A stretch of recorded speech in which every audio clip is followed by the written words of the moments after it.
Collective Creative Initiative, Drinking Bailey Harris Kelly is on, providing equal opportunity despite economic circumstance.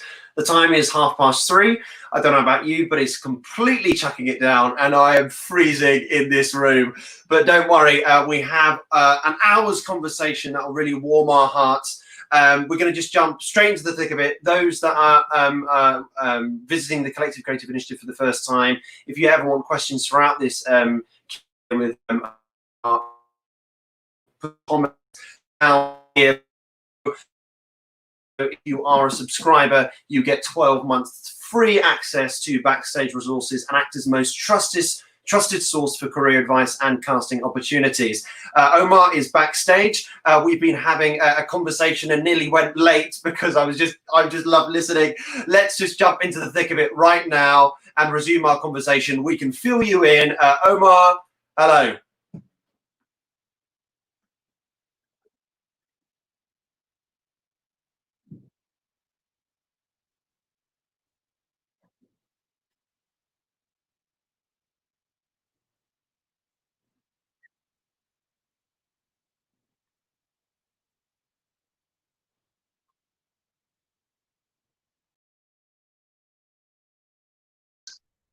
You've disappeared. Are you there?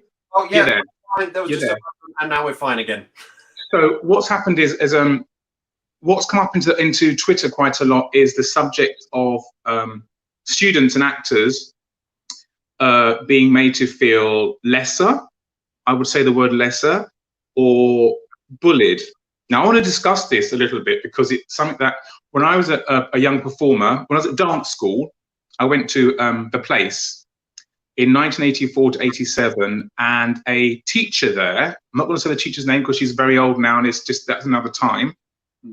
But a quick thing, there's a teacher there and she kept, as I was traveling across the floor, she would come right up to me as I'm jumping in the air and shout out, "Giddy kippers, giddy kippers." And so I would literally lose my concentration, I would fall over, and she used to bully people in the class. Now, I know some teachers think that that's constructive and that makes you into a tougher person. That made me into a tougher person. It didn't make the young girl next to me called Lizzie, her name was, the Scottish girl. She was 17, very young, away from home. And I remember this teacher kept bullying her. We were sitting in second one day and Lizzie was Scottish and a little bit of tubby little, you know, like baby fat. She's very young. She's a very young girl. Do you know what I mean? She's very young. And very tiny as well. And this teacher said to her in front of the whole class, she said to her, Lizzie, get your stomach off the floor. You're like a fat Highland cow. Now, the rest of the class thought it was funny. And I turned to Lizzie and I said, if you cry, Lizzie, in front of this woman, and the teacher's looking at me, she's looking at me, I said, I'll make you cry. This is a very old-fashioned kind of Caribbean African thing. I'll never do that, trust me. But that's when I first experienced that first-hand kind of bullying. And not to say it doesn't go on still, because it does go on. So I was bullied a lot, sometimes during my school years, and I was lucky enough to cut that down straight away. I'm a trained chef, so you can chuck a pot at my head and I would duck. So calling me names didn't work. But now, mental health issues for some young performers, that doesn't help. So I want to say one quick thing. There's another thing on Twitter that a girl brought up, in which a costume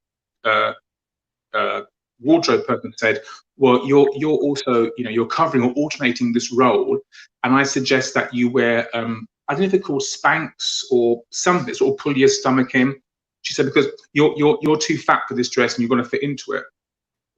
How can you say that to a young actress? This is lately to a young actress. You can't say that to anybody. And I think there's a duty, which I know all schools have, but let's go from the professional point of view. Because in schools, there's a fine line between making somebody a stronger performer and bullying them. And I want to put a little message out to all the teachers out there, all the creatives who are professional and go into the schools to work. Be careful, you're not working with professionals yet. Professionals find it really hard, but students are going to find it hard, and they're away from home, away from their own country. and they're looking for a little bit of sort of family support, not mollycoddling, but family support. You've got to be so careful how you talk to students, not like eggshells. I mean, literally, the things you say, and you're their mentor, you're their teacher, and that's what they're going to take away that night, and it will stay. And Lizzie dropped out of school; she didn't do her 3 years. Yeah, everyone takes it in, isn't it? They just absorb it, and it. Of course, I started with 3 first-year classes in my school, ended up with 1 third-year class. Literally, this is in '84, so the mental health program wasn't nowhere near as strong. We had one at the place, but not as strong as we do now. But I think our words and actions as creatives have a lot to do with how professional shows work. In a professional studio, and you're working with actors, and you may find that, say, one of them, as a creative, you may not get on with. It's not your job to bully that person. You have failed. I'm telling all creators out there, you have failed if you cannot get your cast to do at least 80% of what you think they need to do and how to get it out of them. But the way to do it is not by bullying. And the other way to do it is not by ignoring. That's even worse. I had a story the other day told to me at actually this weekend. A young guy, he's now stopped performing. He did quite well. He's got another job and another career. And he was in a show, and he's not a great dancer, but he's a mover. He was doing Hello Dolly somewhere, and the choreographer just did not like him. That's it. That's not your job as a creative. If you don't like somebody, you still got to make them look great for the show, because the star of the show is the show. It's not you as a creative. Yeah. The star of the show, the star of Hello Dolly, the star of Kinky Boots, the star of Dreamgirls is Dreamgirls or Kinky Boots or etc. It's not you as a director. You're not the star of the show. In the end, nobody cares, actually. You might get an award, but nobody cares. The stars in that show are the ones that carry it all the way through every night. So this choreographer decided to pick out one of the boys in the ensemble to dance in front of the leading guy in the rehearsal room, and then let this ensemble boy teach the leading guy his steps. Now, creatives, this is not the way to go.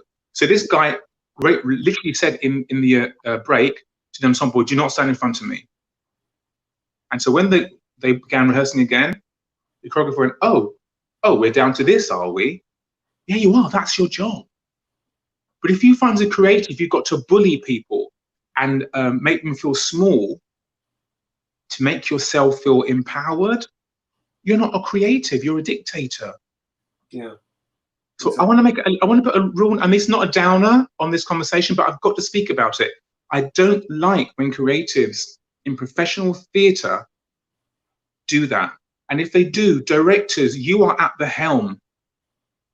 You go to the producer, or you take that creative assignment and listen, don't do that. I don't care if you don't like that actor, or the actor is maybe, look, I've been an actor. I can be a bit of a sod sometimes. We've all been there. But usually it's on nerves, and you're going to have to work. You don't just say, I don't like you, I won't work with you. But don't bully somebody. I think those days of having a whipping post in a show are going or need to go pretty quickly. Yeah. Pretty quickly. And remember, if you're in a cast, guys, in the West End or on tour, in the Fringe, whether you're doing stripping, burlesque, whatever you're doing in show business, remember, it's your body and it's your mind. Nobody can control that. If you want to say to somebody, look, I'm not feeling happy, you have to speak up. Those days of being silent and just hating a show, because that's why some shows, you go into a show and the atmosphere is just, ugh. You take over the role and it's like, ugh, because that's how it started. It's stagnated. And those happy shows you have, the really beautiful happy shows you have, you can tell on stage half the time. You can just see the cast are tight together. They have a laugh, they look out for each other. I was in a show with, I'm going to say this, I don't really care. I'm 55 now, so I can say what I want. I was in a show with a really fabulous friend of mine called Bonnie Langford. She was playing Sweet Charity. I was playing Daddy Brubeck.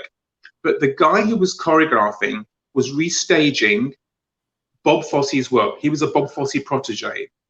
So we were really lucky to get to work and to do the Fosse work literally almost firsthand. Not kind of Fosse work or Fosse-esque or a couple of hands and a funny head. It was literally Fosse. But this guy, for some reason, took umbrage to a few steps I was doing in Rhythm of Life. And he kept doing it. I just let it go past. And then one day we're at Bromley before the West End. We're going to try it for Bromley. And he stopped the rehearsal, had to revolve everything. Oh, everyone sit down while Omar has to do this step and get it correct. And I simply said, yes, everybody sit down, because it's going to be a very, very long process between me and this choreographer. And this is not Stephen Mear. Stephen Mear associated on it, so don't get confused with the two. This is the person who was choreographing. And Stephen Mear actually stuck up for me 100%. Because what I did was this. I'm not suggesting that you do this, but sometimes in your life as a professional actor, I say actor, I don't say actress, sorry, if you get offended. I just say actor. I think we're all like one thing. You have to make a choice sometimes. Make that choice of thinking, do I want to be bullied for a year by somebody or be happy? So this guy kept trying to bully me. I got good reviews, got great reviews, lovely bullying. So one day I was sharing a dressing room with my cover, who's a good friend, and the other guy who sang next to me. And he said to me, I said, I called the producer, Michael Rose, into my dressing room in Stephen Mear.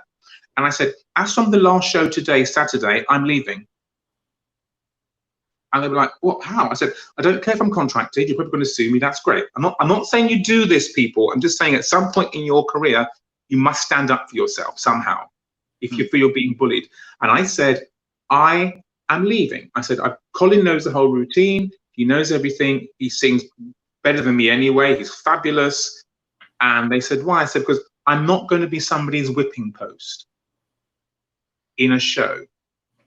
And Stephen Mear actually said, good on Stephen Mear, he said to me, actually, Omar's telling the truth. I said, so I'm going to be going from today.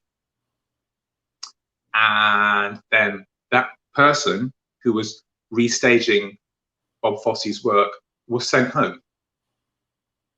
Now, that doesn't always happen. That's a very rare thing. Yeah.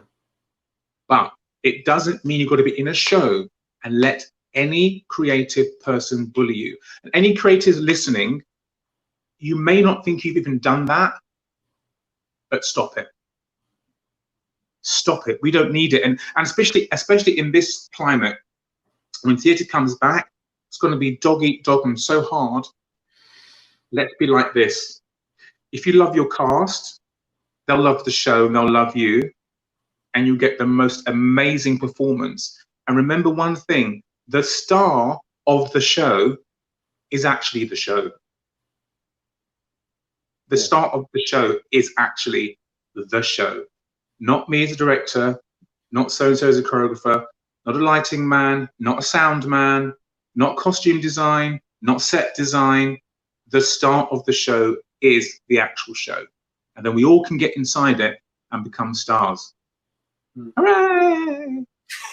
With that, whilst we're on that, like with any given creative, because a lot of our listeners are from any given background, any stage of their career, even if it's someone having their debut, for example, in the West End, if they feel like they're being mistreated, it's sometimes, like with the stories that I've heard, it's really difficult for them to really use that voice straight away, because they know that they're at the beginning of the building blocks of the ladder, as people put it. So where's the balance in that extent, on those marks? Right, so here's the balance. So this is me talking about the 80s and 90s, okay?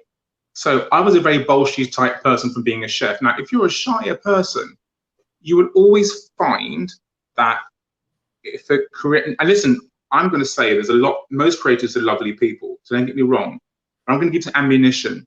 If you're that shy person and you are not part of the clique And we all know what cliques are in the West End. Let's not pretend. It's not all roses and rainbows and everyone runs around, you know, doing high kicks and changing hats. It's not all about that. If you're part of that, if you're not part of a clique, that's fine. But if you are in a room and you really find that a creative person is kind of always niggling at you, you have to take them aside. First of all, try and get one confidant in the room, somebody you can trust, a performer. Ask them first, am I imagining this? This is the best thing to do. Then you have to get that creative person aside and have a talk to them. And because sometimes creative people are not always aware. They're like, just do that, no, just do that, oh my God, and they don't mean it. Or they have this really awful stare in their face like this, and it's not about you. But if you feel they're actually digging at you too much and you're feeling some way that is affecting you up here, you have to go to that creative person and talk to them. If it is, say, a wardrobe creative or a designer or lighting or sound, and it all comes into it, and you feel, okay, I've got to go and talk to my director about this, you have to go and do it. If you can't talk director, at least try and go for your resident director or your resident choreographer. You've got to speak through somebody. If I was you, I would go to the director straight away and say, look, I'm not quite sure what's going on here. Is there a problem? If you leave it, it can really fester into something else. And when it festers, it gets horrible. Yeah. It gets horrible. And then sometimes that gives the cast, and it's no use people sitting there saying, I would never do that. I am so good. No, no, no, no, no, no. I have got rainbows coming out of me and unicorns. No, sometimes cast members will sit back. People become a pack. They go, okay, he's being attacked. I'm going to sit back. I don't want to be shouted at by blah, blah, blah. That happens.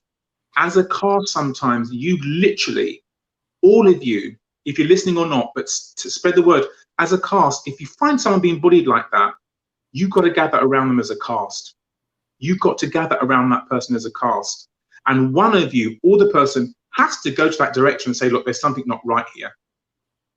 And once the director knows, usually, or that person who you're talking to, creative person, 99.9% of the time they go, I didn't even know. I didn't even realize that was going on. At the same time, you cannot be as a cast member or a young student who is like in a show or in your third year show, you know, or second year show. You have to understand that creative teams have got to push on ahead what they're doing. It's very hard to sometimes manage mentally a whole cast of 25. It took me many years to do that. Many years to understand each person individually, how their psyche works, how to talk to one person. I can't have banter with you, because if I have banter with you, you're going to take it the wrong way. And I love banter in a room. You can banter back with me because I can out banter you. You can give me all the shade you want. I will throw that shade back, but we'll still work as friends. And that's where it's healthy. Healthy creative teams that actually talk. There's a barrier, but not where the barrier is like this. We're the team and you're the cast and shut up and do as we say. No, no, no, no, no. When I was a younger performer, I never had that, and I wouldn't accept it from any creative team where they put this block down and shut up and do as you're told. I'm a human, you're human. And don't forget, if a show's a hit and it's the first show, and you've made them millions. You've literally made those people millions. And all those creative teams, if a show like Kinky Boots is going to run all over the world, or Dreamgirls or whatever the show is, all over the world, they're raking in the money as creatives with their royalties.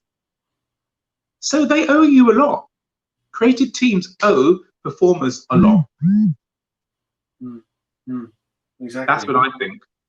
Exactly. And with that like communication barrier, and for you, when you have directed, choreographed award-winning shows, and we were talking about this lightly just before we went on as well, is you were talking about there's 25 people in it, and it's taking you a bit of time to be able to find that language different individuals. For you, when you are directing, choreographing, how can you visualize that end product? Those golden money moments, how do you visualize it all? Do you workshop the ideas? Do you just kind of just rest by yourself? How do you find moments of it? No, I never do that. That's crazy. I can't. I direct. I'm not a dictator. Listen, I've got 25 people in the room. If I don't know something, I just say, I'm not sure what I'm doing here. I just literally say it. I mean, choreography, yeah, I'm pretty much boom. When I'm directing, I am not shy to say, look, we're in scene 6. You've got to fight an elephant. I have no idea. Do you know what I mean? I'm not shy. I'm not a dictator. If I'm making the cake, I want eggs, flour, sugar, honey. I want it all in the cake. I can't make a cake with just 2 eggs. Yeah. Of course, I'm not collaborating with you. Don't get me wrong. I'm not going to collaborate with you. There's a thing people say, yeah, but we're collaborating. I say, no, we're not collaborating. We're definitely not collaborating. We're definitely, I have a vision. I can see a whole show or a whole play, but obviously sometimes I may get a bit stuck, but that's what my actors are for. That makes no sense. You've got these lovely people with you in front of you and you're not using them. You know, ask them, they'll tell you amazing things. I mean, when I used to get asked things in shows, like I did a show many years ago, that this is a prime example. I did a show called Five Guys Named Mo, like 1989, 1990, the very first one through.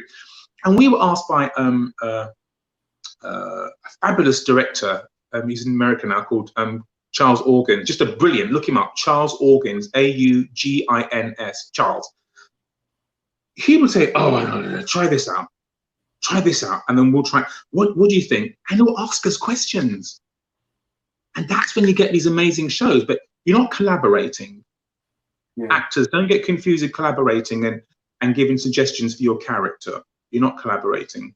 Again, that fine line of playing, giving those ideas, but not taking over the control of that process. No, I don't allow that when an actor will take over. And actors, listen to this. It's going to help you. When you're in a room and you think you're giving you suddenly take center podium and start talking over and over about this scene, but really you're talking about just yourself and your character and what you want. And some directors, most directors I know, or people who choreograph, or even singing through, acting through song, they want to do what's best for the whole scene. For the whole scene. And sometimes what's best for the whole scene may not be exactly right for you at that moment, but when the whole thing's put together, you're going to go, got it. You've got it. No one's going to say, let's do a scene and make Omar look stupid. Why would you not do that? We all want to win Olivier Awards or BBTAs. Well, actually, remember that. Yeah. Well, when we're on the BBTAs, is it all right if we can talk about that and delve into that right now as we're approaching a third of the way into the Q&A. Okay, yes. So the Black British Theatre Awards, we okay, for those that you don't really know much about it, you should do. I just got a little note from a little WhatsApp came from Solange, who's in the office next door. She said, "Yes, I agree." Solange Urdang and I, we are co-directors, co-founders of the Black British Theatre Awards, and we started the Black British Theatre Awards simply because I'm not going to say any names, but agent put out a very, I found, offensive, disgusting, and uncalled for tweet. And it was something like this. I might get the words wrong, but if I do, don't sue me. If you do sue me, I have no money, so forget it. It's something like, does anybody find it irritating, that sort of word, that they're asking for BAME, that's another contentious word with me, but BAME actor musos to come for a casting. They're taking away jobs from good white actors. That was the tweet that went out actually accidentally. Somebody found it, they put it out, and so that doesn't make any sense. No one's after any white actors' jobs or any black actors' jobs. We're not after each other's jobs. We just want jobs. Just want jobs. Right across the board, fairly and equally. So we're talking. It was on this big thing on my Facebook page. We're all ranting, and Solange Urdang said to me, "Well, Omar, is there an award like the Mobos, like for theatre, like a Black British Theatre Award?" And I said, "I don't know. I've never ever seen one." So Solange, she's very like that. She began doing all her research, and there was nothing. There isn't one. There wasn't one. So we thought, okay, you know, let's get this together. So we said, let's start. We got like a discussion group together, and then suddenly we had this launch date. It was the 4th of March 2019. And that was at the Century Club on Shaftesbury Avenue. We had this amazing launch. We thought, oh, who's going to turn up? There will be amazing speakers there. Do you know what I mean? It's fantastic. We thought maybe 30 or 40 people. Well, literally, you could not get in. It was literally jam. We were quite surprised. It was literally jam packed. If you go on to www.blackbritishtheatreawards.com or the Instagram, you will see all these films of what happened and everything. It's all there. And we were like, oh my gosh. And then suddenly we said, right, we'll do this. We'll do like start nominations. So nominations went live on the 1st of May 2019. This is last year's one. And they closed on the 1st of August 2019. Loads of nominations, hundreds of them came in for different shows, creatives. But what it highlighted was two things. Yes, we know that we have lots of visibility on stage for Black performers is way better. It's way better, do you know what I mean? But for creatives in any SALT theatre or SALT affiliated theatre is poor. Is poor. Example, Clint Dyer is the only Black British director to direct a play. He's going to be doing a musical. He's doing Marley next year, Bob Marley. And he also worked on The Big Life and Stratford City Raw. But he's the only Black British director, as far as I know, anybody else knows. Please if I'm wrong, please tell me. To have directed a musical in the West End. We're in 2020 now, and there's been so many amazing Black directors and so many amazing Black choreographers and creatives and designers and lighting, and they're all there because last year's ceremony went amazing. It was packed, and it was the first time I thought, oh my God, we've got hundreds of British Black creatives and performers, but creatives who are working. But don't we? And people say, well, you know, I can't find a so-and-so lighting person. I think that's it. Now you can. Now it's there. So this year, so we did this, and so this year we had the nominations, and the awards went fantastic. It was great. This is going to go virtual. I can't say too much more about that, but it'll be announced. And the nominations are about to close. You have one more week to nominate. 3rd of August, not just performers, but creatives. Creatives, you have the best dance teacher, we have a brand new LGBTQ champion award, we have a casting director award, we have best use of technology award as well. These are all the new awards that need to be done for this year. So go online and do your nominations. But the Black British Theatre Awards are literally there to even up the playing field. It is not about just, we want it, oh, ah. It's to even up the playing field. And also, it literally will help schools. Because many schools say, oh, how can we get our schools to be more diverse? And you've got to go and do outreach, people. You've got to go and do outreach. You can't do it in the same way you do it year after year. You know, some schools I know are doing it really well. You know, there's a few. There's the Urdang, there's Mountview, PPA are trying. They're really trying hard. If you really want to integrate your schools, you've got to go out there and find that source. So the Black British Theatre Awards even has an award for Best West End Newcomer, which is fantastic. Yeah. The Best West End Newcomer from a school. That's so great for your school. What a fantastic thing. So that the Black British Theatre Awards, it literally, is just to help young actors and creators and those who've been working for years to be recognized. And when you're recognized and you're seen, people see you, people use you. People want to work with you. If you're not seen, people say, yeah, but it's the best one for the job. Yeah, but it's the best. I say, if you can't even be seen, how's it the best one for the job? Yeah. We're British. We're all British together. You know, you have British white, British black, British Jewish. That's what you have. So you've got to even that playing field out. You've got to share that cake. If you want to make a good cake for a show, you've got to share the cake out. I always say this. Yeah, everyone. So this year's nominations ends on 3rd of August, and you've got a week. And I think you should really go online. I'm serious, and you know, put your nomination in. Put your nomination in for whatever, best teacher, best musical, best creative, best designer.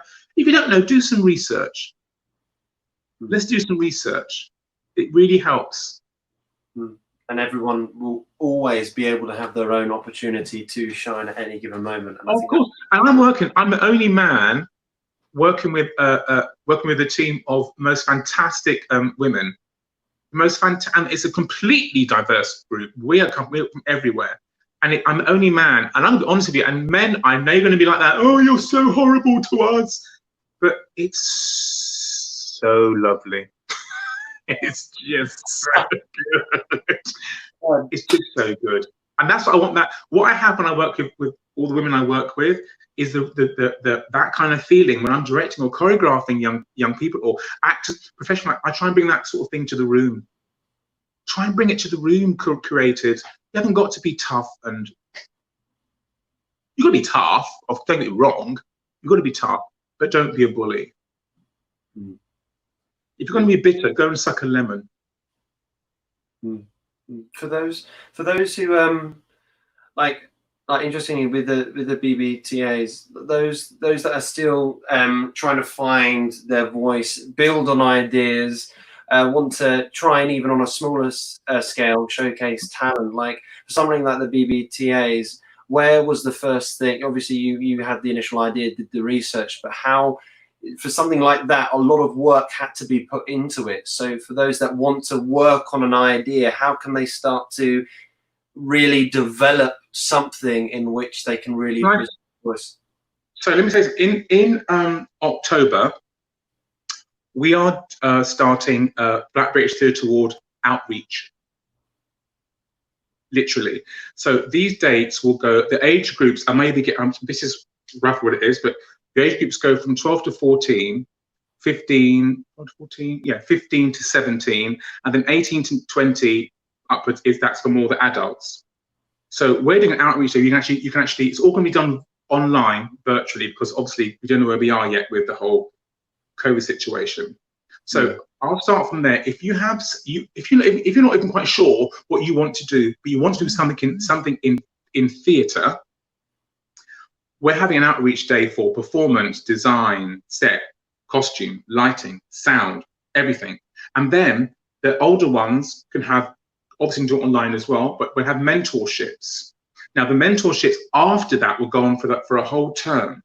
So we'll put maybe 6 to 7 people with each mentor to discuss your ideas. The 18 to 20-year-olds who are probably going to be more ready with their ideas or what they want to do can have one-to-one mentorship. And that's been organised now, literally, our outreach programme. Because you can't just, we said to people who won last year, we said, you can't just come and say, I won a lovely, British Black Theatre Award, woo, do you know what I mean? And then suddenly that's it. We said, what are you going to put back into the theatre community? And the thing is, you've got to be a mentor. We're going to teach, and that's the deal. If you're a winner or a nominee or affiliated with us, that's the deal with it. So outreach is the best thing. But honestly, if you've got some ideas about you're not quite sure where you want to go with your ideas, please email us at info@blackbritishtheatreawards.com.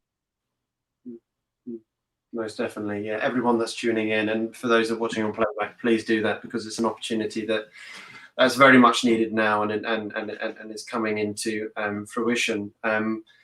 With ideas for you, Omar, But also, also one more thing. I know it's Black British theatre. People think that, well, if I'm not black, oh God, I'm going to fall by the wayside. It's not. The Black British Theatre Awards, having diversity in theatre in schools, is literally going to help everybody across the board. Everybody across the board. We learn from each other, Bailey. We learn from each other.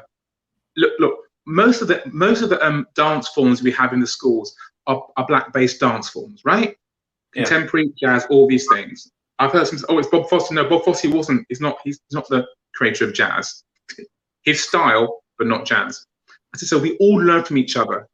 So if your school is diverse, I can assure you, your school does that. If your show is diverse, your ticket sales go boom.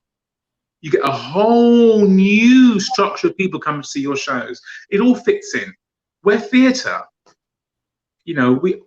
Politics is there, but in the end, we are theatre people. And we don't have racism in our theatre. We don't want it. No, not at all. We don't want that. We want singing, high kicks, designs, lovely sets, costumes. Sometimes breakdown, but we have a screaming breakdown sometime. I have them, But I want that. I want us all to be together in theatre and equal. That's what I want. Definitely, and I think you should want as well.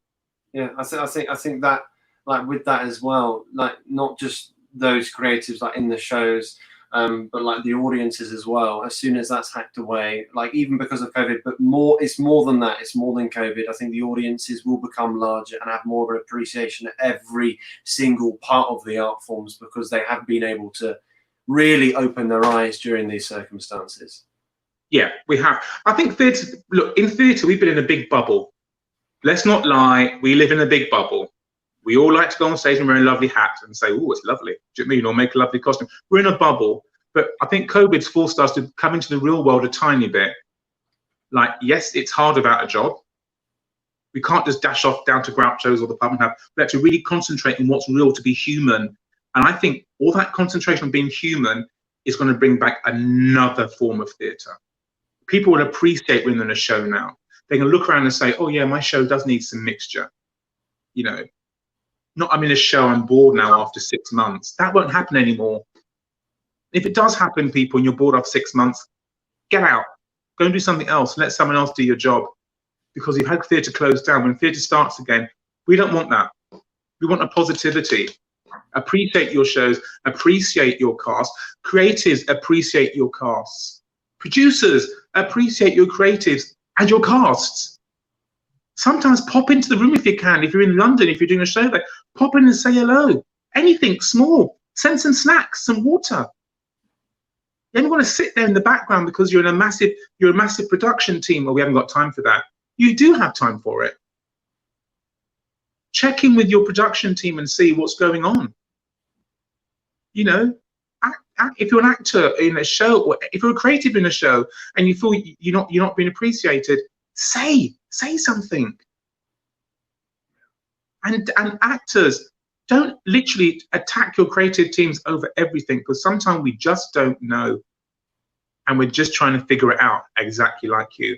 But it doesn't mean you've got to be bullied.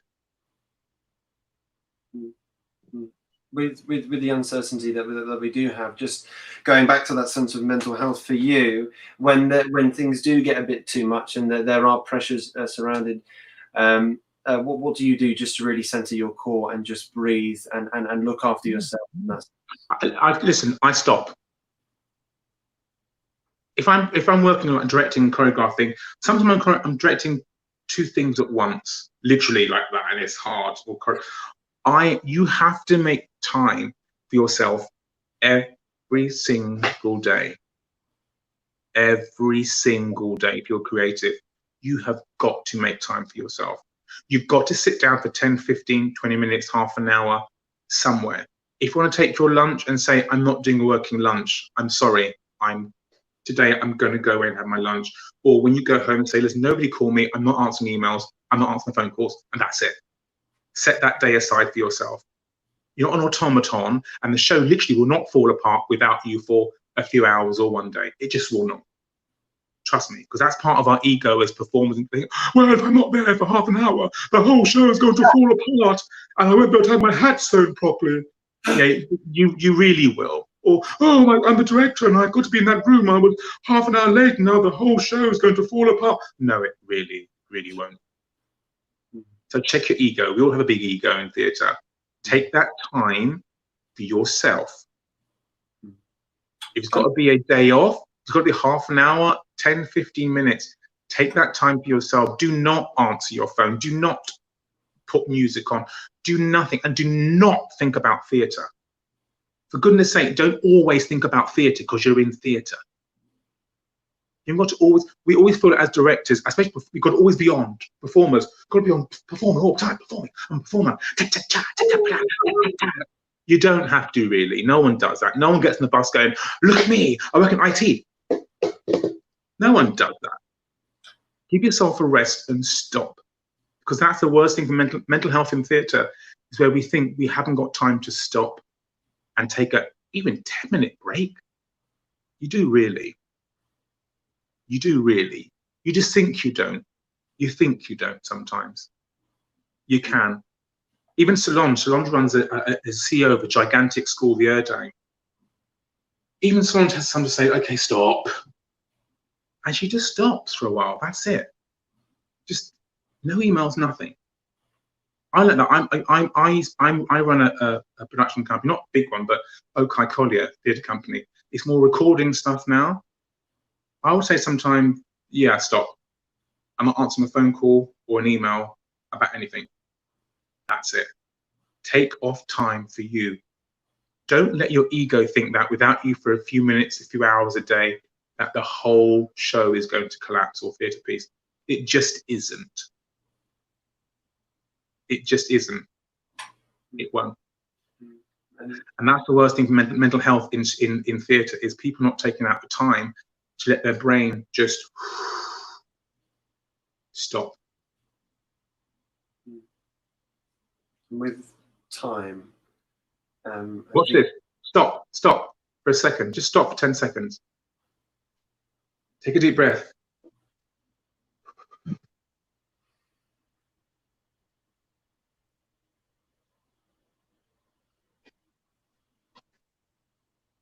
Now, if you can do that for 10 minutes,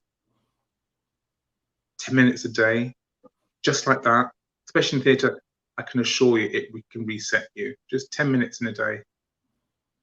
Omar, can you sign this? Can you do? I learned that very quickly. Very quickly. Isn't silence lovely when you listen? Isn't it nice?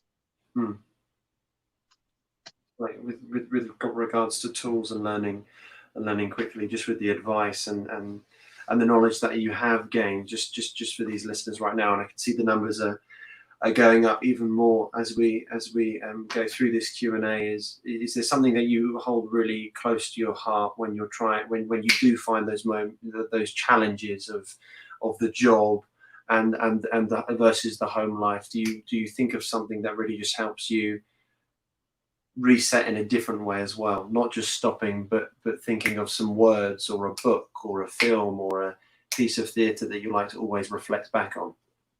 No, I just cut off. I just cut off. Completely, yeah. I watch rubbish TV. I watch Where Are They Now? I watched Judge Judy. Anything. I just cut off from theatre. It's not. I just simply cut off from theatre. That's what I do. There's nothing really more to it. I cut off from theatre. I don't even read a book. I just cut off from theatre. That's my downtime. I love theatre. Yeah. It's not my lover. I love theatre. Yeah. It doesn't control me or create me. I create theatre. I work in theatre. But I am not theatre myself. I just cut off. And don't be scared to cut off from theatre. It's all right. You haven't got to play a show tune or read a play or tap dance or create something. We're very scared to not create, especially in time of COVID. I've got to be creating. I've got to be creating. I've got to be creating something. I've got to sing a song. No, you don't. You don't. And in that sense, there's more strength as well, like doing that as well, like knowing. It's going back to that self-worth again, isn't it? Exactly. Your self-worth in theatre is not theatre. It's not the theatre. It's not theatre doesn't evaluate you. It doesn't evaluate me. I have friends for that. I have friends and family for that. And I have my own brain. That's not theatre doesn't evaluate me. If that makes sense. Yeah, no, it's just the celebratory side of things, but it's just more. It's always like as I've been doing interviews over the past 11 months anyway. The most common factor is just saying the home life, the self, the family, the friends is way more important. If you compare that to the career, that's just always secondary, and it takes sometimes a really long time for people to realize that. But that is just it. Plain realize it straight away now. Realize it now, especially if you're about to leave performing arts school or professional. Realize it now, then you'll be fine. Honestly, straight away. Don't feel guilty about it. And like with that, like with the love of theatre, with the theatre that you have been involved in, what really motivates you to have that love to create? Oh, okay. This is when you have something.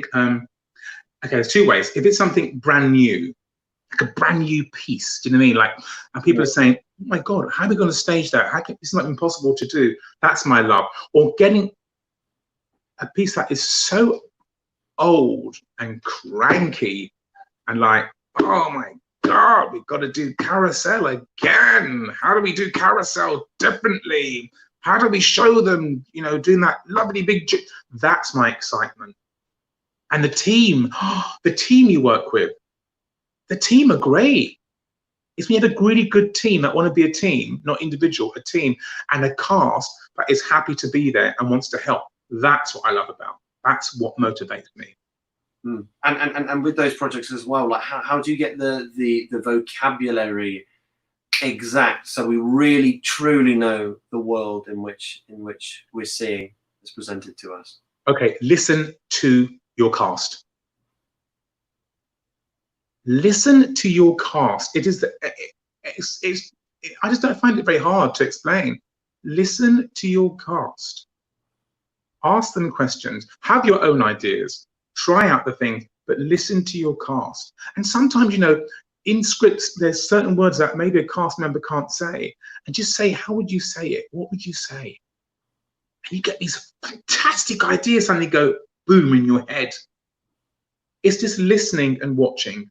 Don't dictate. It's boring. Don't be a Trump. Just very, very quickly, because I'm just wary of the time. For those that are listening right now, and if you'd like to ask a question to Omar, please do. If you have subscribed or haven't subscribed already, subscribe and leave comments in the box below.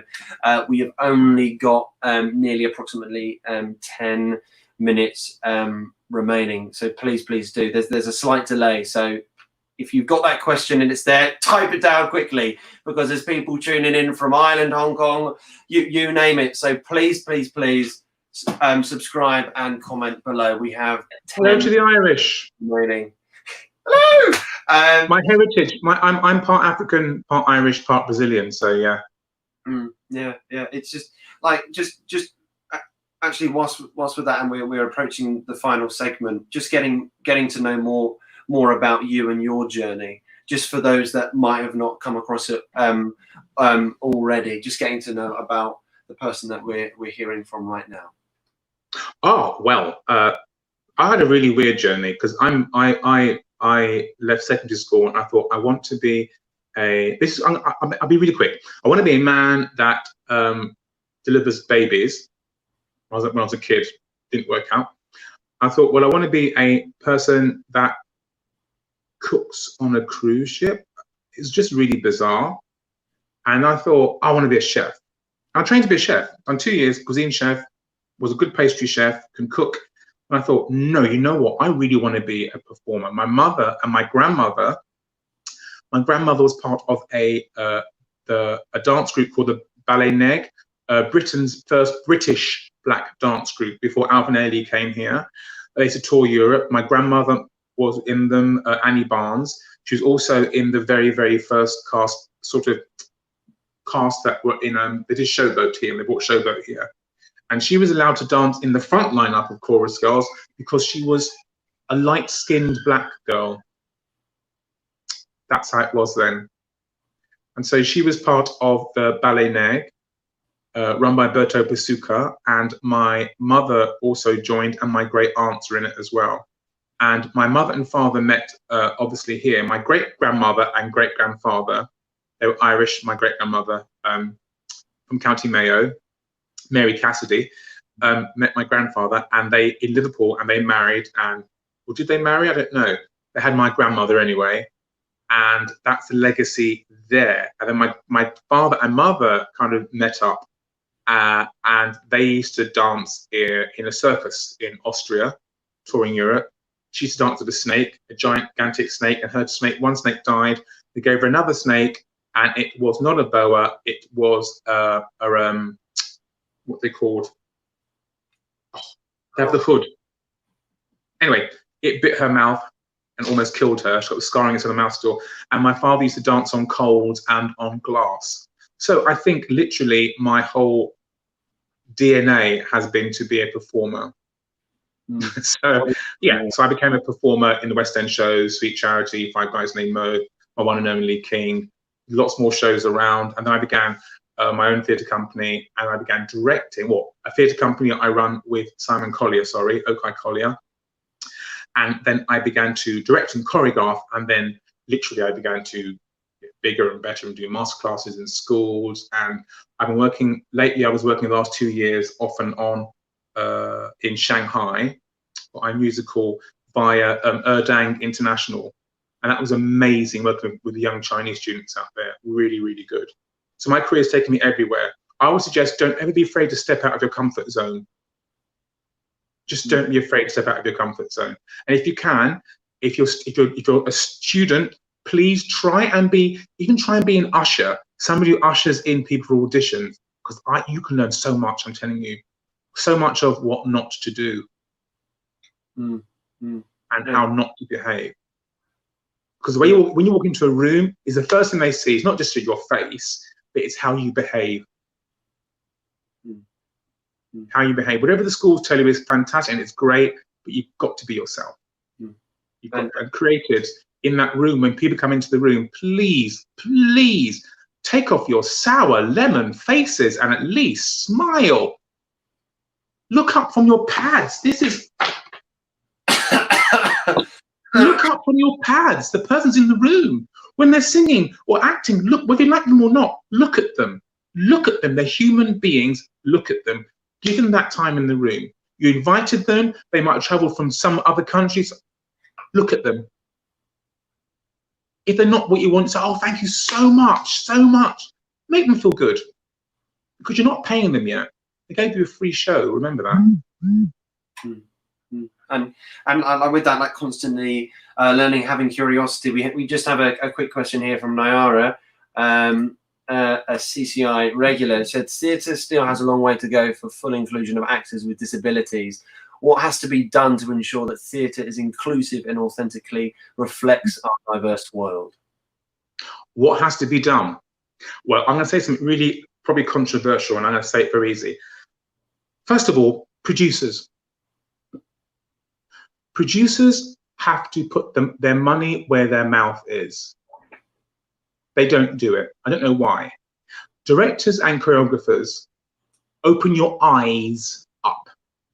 Open your eyes up. Casting directors, open your eyes. But I think equity has to fight this. Equity doesn't fight this enough. They need to fight it. They're good at some, they've got to fight this even more. But I think people are just, they still think that people who have a disability cannot possibly be in a show, in a role, unless it says they've got a disability. See what I'm saying? Does that make any sense? Yeah, no, most definitely it makes sense. Yeah. So it starts from the top. It starts on the top. Maybe that's another drive that has to be done. Another drive has in theatre needs to be done now.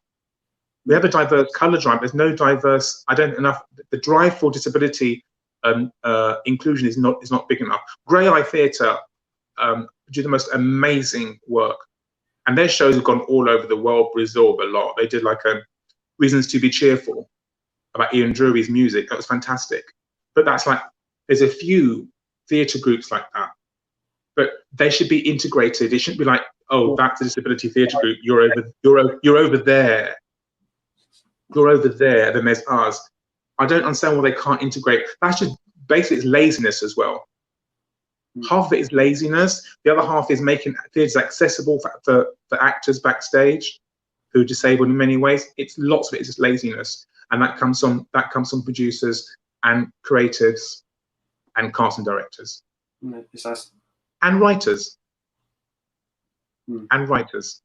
And now you've said that, I've actually just going to pull myself up from that. I've written my own musical called Celia about a black trans model and her mother has dementia. And looking back at my script now, just said that to you. I don't think I've got I didn't even think about anybody possibly being disabled. Not saying I've got to write it in, but I'm not actually thought, well, you know, this role can be for anybody. I didn't even think about that. So I've got to pull myself up on that as well. Thank you for that question. Like we've got a few minutes remaining, so just maybe just leaving it on an open leaving statement. Any final few comments that you just like to say to the audience that are listening now as we approach the final few moments? Yes, easily. I was going to say something. It doesn't matter where you're sitting. It doesn't matter what country you're in. I know some of you, but isn't it nice that we have this fabulous platform, right? This collective creative initiative platform, and it makes us feel like we're all in the room together. I hope I try and talk like you're all in the room with me from your TV. Hello, hello, hello. What I want to say is, can you feel this feeling we're having now of this kind of really nice, fantastic togetherness? Yeah. What I am going to say to you is this: the next time, creatives, you're in a room, the next time, actors, you're in a room, a studio, and that won't be too long, trust me. Remember this feeling, please. Just remember this feeling. We're human. We're not automatons. We are human. And that's the idea of theatre, is humans bringing humanity. It could be crazy, it could be wicked, it could be anything, we don't care, to the theatre for enjoyment. Remember this feeling. Even when you get stressed, remember this feeling, why we're here. Omar, thank you so much. It's been an absolute pleasure. Thank you for coming to see us again at the Collective Creative Initiative. Please do look after yourself and stay well. Oh, one last thing.